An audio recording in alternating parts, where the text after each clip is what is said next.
Bonjour à toutes et à tous et bienvenue dans cette nouvelle session où je vais essayer de répondre à la question qu'est-ce que AWS? Alors quand on pense AWS, forcément on pense Amazon.com, on pense Jeff Bezos, la fin des années 90, ce fameux site web où on pouvait aller acheter ses livres en ligne avec les frais de port gratuits et un service client qui à la moindre demande nous rembourse. Donc voilà, une obsession de la satisfaction client qui en a fait l'entreprise aujourd'hui numéro 1.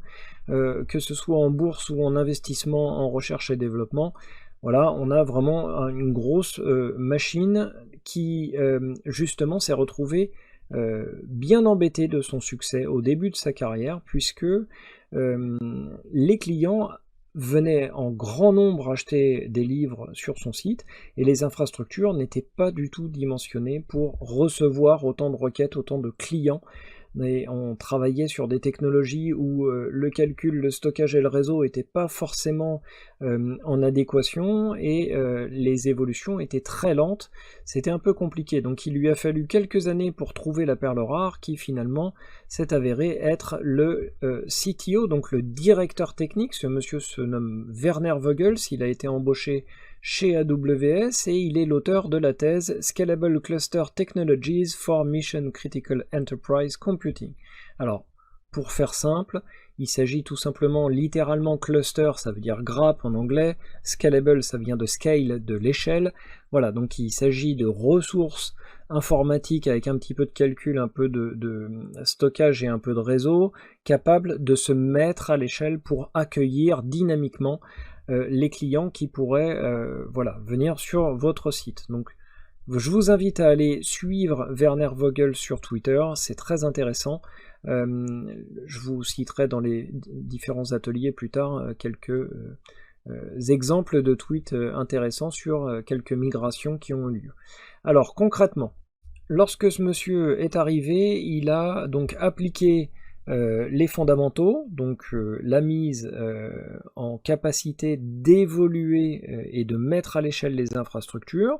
Ça a très bien marché et fort du succès, donc le site web a pu capitaliser et vraiment accueillir de plus en plus de clients, et voyant ça, Jeff Bezos et Werner Vogels ont décidé de créer un service informatique qui en fait est quasiment à l'origine du terme cloud computing, puisque ils ont en 2006 créé AWS. Alors AWS, c'est des milliards d'investissements, des milliards de dollars dans des ressources informatiques centralisées dans des centres de données. Alors un centre de données, c'est une sorte de grand bâtiment dans lequel on a des allées complètes de ressources, et ils sont répartis de par le monde et ils contiennent du calcul, du réseau, du stockage, dont l'usage est réservé aux clients AWS. Désormais, ça n'est plus une technologie uniquement interne à Amazon.com.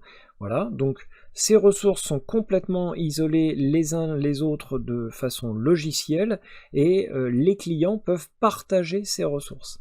Alors pour l'instant, si le concept peut vous paraître un petit peu flou pour certains, ne vous inquiétez pas, je vais détailler tout cela dans les sessions suivantes.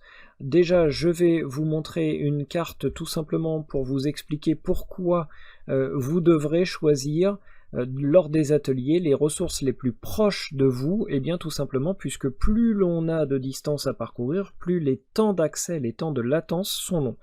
D'accord? Donc ici, je vous ai mis un exemple entre si je suis en France et que j'essaye d'accéder à l'Espagne, je vais mettre quelques millisecondes, 90 millisecondes. Si j'essaye d'aller à l'autre bout, à l'est, je vais avoir jusqu'à 200-300 millisecondes. Donc voilà, il faut toujours essayer d'avoir ces ressources au plus proche de chez soi.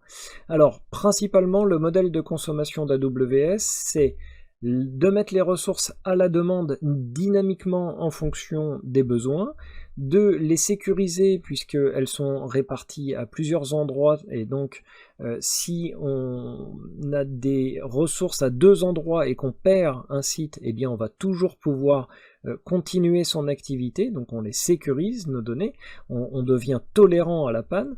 On a le modèle Pay as you go, alors littéralement ça veut dire venez comme vous êtes, c'est vous démarrez avec en fonction de vos besoins, donc si vous avez besoin de quasiment rien au début, eh bien vous pouvez provisionner que quelques machines, et vous n'avez pas d'engagement, vous pouvez même démarrer avec un seul petit serveur, voilà. Vous n'avez pas de frais d'entrée, donc vous réalisez des économies importantes, puisque contrairement au modèle de dépense habituel, où il faut capitaliser, dépenser du capital pour vraiment investir dans des machines, faire des projets coûteux, ici, pas de frais d'entrée. Et on a beaucoup moins de maintenance, d'administration, on est dans un modèle agile, donc on est capable tout simplement d'avoir une seule personne qui va gérer uniquement ce dont on a besoin. On n'est pas obligé de construire toute une team IT, on va pouvoir démarrer tout doucement et construire ses équipes petit à petit en fonction de son modèle de croissance. On va voir tout ça en détail. Donc si vous devez répondre à la question qu'est-ce que AWS, eh bien vous pouvez dire que ce sont des ressources informatiques sous forme de services que l'on peut mettre à l'échelle dynamiquement en fonction des configurations et qu'on peut le faire de n'importe où puisque on peut simplement se connecter à aws.amazon.com sur la console qui permet de gérer les services et de paramétrer, de réaliser des tests. Et une fois qu'on a fait ces tests, eh bien on peut passer en production. Voilà ce qu'est AWS.